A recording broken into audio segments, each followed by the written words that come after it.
Welcome back, everyone. Today we're diving into one of the most intriguing concepts from Plato's Republic. The four virtues: wisdom, courage, self-discipline, and justice. But specifically, how they exist within the individual. It's interesting. We're really zeroing in on book four. In this section, Socrates, through this really engaging dialogue with his student Glaucon, uses this fascinating analogy of an ideal city to illustrate how these virtues actually operate within the human soul. It's almost like he's holding up this mirror to society and saying, okay, look, if we want a truly just city, we first need to understand what makes a just individual. Yeah, exactly. It all starts with this parallel, right? The structure of an ideal city mirrors the human soul. Just as a city has different classes, the rulers, guardians, and producers, each with their own specific role to play, the soul, Socrates argues, is also divided. He says there are three parts: reason, spirit, and desire. Okay, so let's unpack this a little bit. Can you break down what these three parts actually represent? How do they work together? Sure, so think of reason as that wise, governing part of the soul. It's the part that seeks knowledge, understands the good, and makes those sound judgments. So if reason is the ruler in the city of our soul, what about where does that fit in? Spirit is like the city's guardians. It's the part of us that feels those strong emotions like anger, pride, and courage. It's that part that's driven to protect and defend what we believe in. Interesting. So it's not just brute force, but more like a righteous indignation that's guided by reason. Exactly. When spirit is aligned with reason, it actually becomes this powerful force for good. And then we have desire, the largest part of the soul. And I'm guessing desire is like those producers in the city, the part that's responsible for all our basic needs and wants. You got it. Desire basically encompasses all our appetites, everything from the necessities like food and shelter to those more complex desires for wealth, pleasure, and recognition. It seems like that could be a really tricky part to manage, especially if it's not kept in check. Oh, absolutely. And that's where this whole concept of harmony comes in. Socrates argues that a truly just individual, just like a well-functioning city, is one where those three parts of the soul are in balance. So it's not about suppressing desire entirely. It's more about ensuring it doesn't become the dominant force in our decision making. Yes, exactly. Reason should be in control, guiding both spirit and desire toward what is truly good. And when each part of the soul is performing its proper function without overstepping its boundaries, and then we achieve this inner harmony. That's the foundation for a just and fulfilling life. I love how this analogy really makes this incredibly complex philosophical concept so relatable. Now, I'm curious to dive into how those four virtues, wisdom, courage, self-discipline, and justice, how do they fit into this framework? How does Socrates actually define them in relation to those three parts of the soul? Let's start with wisdom. Socrates says that wisdom resides in the rational part of the soul.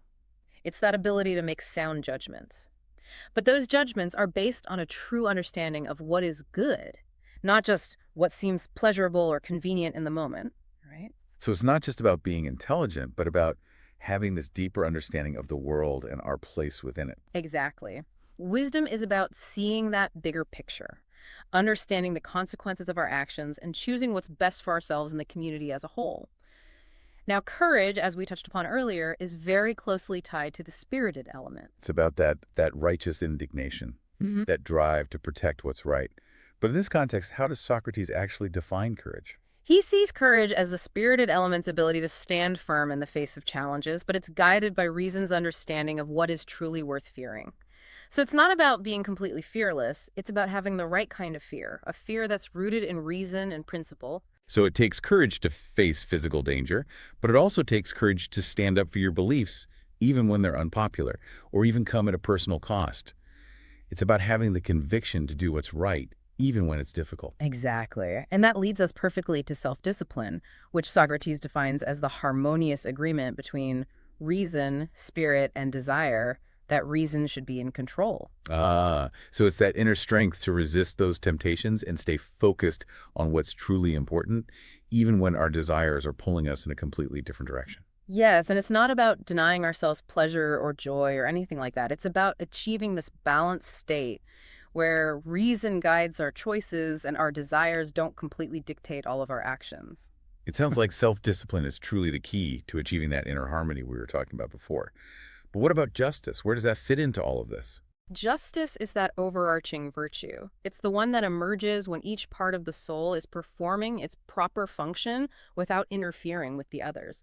It's like a well-tuned orchestra where every single instrument is playing its part beautifully, and it all results in this harmonious symphony. I love that analogy. So if wisdom, courage, and self-discipline are those individual instruments, Yeah. justice is that beautiful music they create when they're all playing together in perfect sync. Exactly. And Socrates even takes this idea a step further.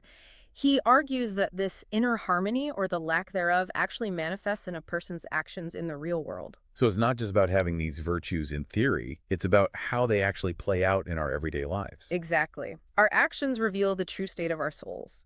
So a just person whose soul is in harmony will naturally act justly. Their actions will be guided by wisdom, courage, and self-discipline. But on the other hand, someone whose soul is disordered, where reason has been overthrown by spirit or desire, that person will act unjustly. Their actions will reflect that inner imbalance.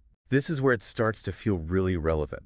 It's not just about abstract philosophical concepts, but about how these virtues, or lack thereof, actually shape our behavior and impact the world around us. Absolutely, in different types of individuals and ultimately the choices they make. We've been talking about this really fascinating connection between this well-ordered city and the well-ordered individual. Right. But Socrates, he doesn't just stop there.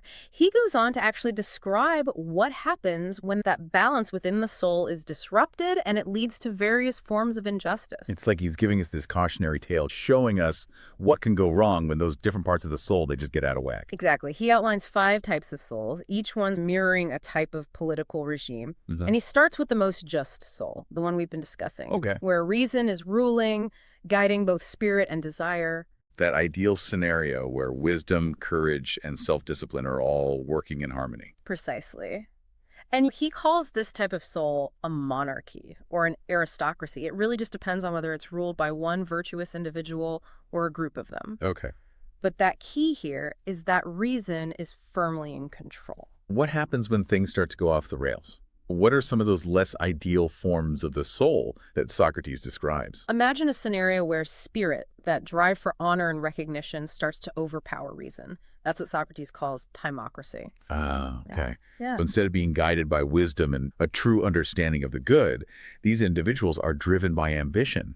They're driven by this thirst for glory and a need for that kind of external validation. Exactly. They may achieve some really great things, but ultimately their motives are rooted in ego and that pursuit of status, Right. rather than a genuine desire to actually do what's right. They're like those rulers who are more concerned with appearances Yeah. and maintaining their image than with serving the true needs of their people. It makes you wonder if they ever really find that true fulfillment, if their actions aren't aligned with their deeper values. Right. But okay, so we have democracy ruled by spirit. Yeah. What's next on this downward spiral of the soul? Next comes oligarchy, where the desiring element, specifically the desire for wealth, takes over. So here, money and possessions become the driving force, often at the expense of other virtues. Ah, the classic tale of greed and materialism. It's like those individuals who are so focused on accumulating wealth that they neglect their relationships, their health, and even their own sense of integrity. Precisely. And that insatiable desire for wealth, it can lead to all sorts of injustices as people become willing to exploit others, to cut corners, compromise their values, all in order to get ahead. Yeah, it's a reminder that true wealth, it isn't measured by the size of your bank account, but by the richness of your character. So you have democracy ruled by spirit, oligarchy ruled by that desire for wealth. What comes next in this descent of the soul? Next is democracy, Okay. where all desires are treated as equal. So there's a sort of freedom, but without that structure or guidance of reason. So instead of reason being that wise ruler, it's like everyone gets a vote, regardless of whether their desires are wise or just or even healthy. That's it exactly. And while this might seem appealing at first, this kind of freedom without discipline ultimately leads to chaos and instability. It's like having a city with no laws, no sense of order, where everyone just does whatever they want, whenever they want. It sounds like a recipe for disaster. And I can even see how this kind of unchecked freedom could actually lead to the suppression of certain desires as the loudest voices drown out the more moderate or reasonable ones. That's a great point. And that brings us to that final and most corrupted form of the soul, tyranny. Okay.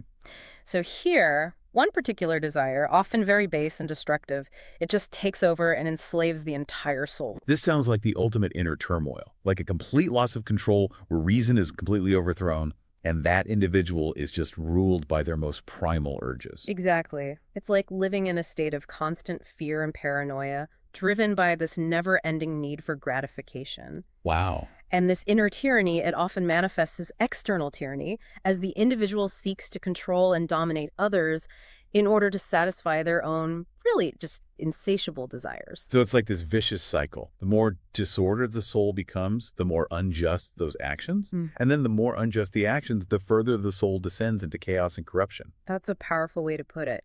And what's so brilliant about Socrates' analysis is it provides us with this framework for understanding not only the different forms of injustice, but also that path to true justice and inner harmony. He's showing us that the journey to a just and fulfilling life, it begins with that understanding and ordering our own It's souls. that reminder that the state of our inner world ultimately shapes our outer world, Y- and that the choices we make, however small they may seem, they have this ripple effect, influencing not only our own lives, but also the lives of those around us. Precisely. And as we delve deeper into this concept of justice, I think it's really important to explore how these just and unjust actions actually impact the soul itself. Yeah. How do our choices, our actions, really shape who we are at our core? So we've explored all these different types of souls and how they relate to Plato's idea of justice. But what I'm really curious about, what I find so intriguing, is this idea that you brought up about how our actions, just or unjust, they actually impact the soul itself. It makes this whole concept so much more personal, so much more immediate. Yeah, this is where Socrates' insights become incredibly practical. They're incredibly relevant to our everyday lives. He's basically suggesting that just as certain foods nourish the body, just actions, they actually nourish the soul. So it's like a moral diet for the soul. If we're consistently feeding it with just actions, it becomes stronger, healthier, more resilient. Exactly. And just as a poor diet can lead to illness and weakness, unjust actions, they can actually weaken and corrupt the soul, creating this kind of inner disharmony. This reminds me of that feeling of inner conflict when you know you've done something wrong. Mhm. Even if no one else knows about it, it's like there's this stain on your conscience, this kind of lingering sense of unease. That's a great way to put it. Socrates might say that you're experiencing that direct impact of injustice on your soul.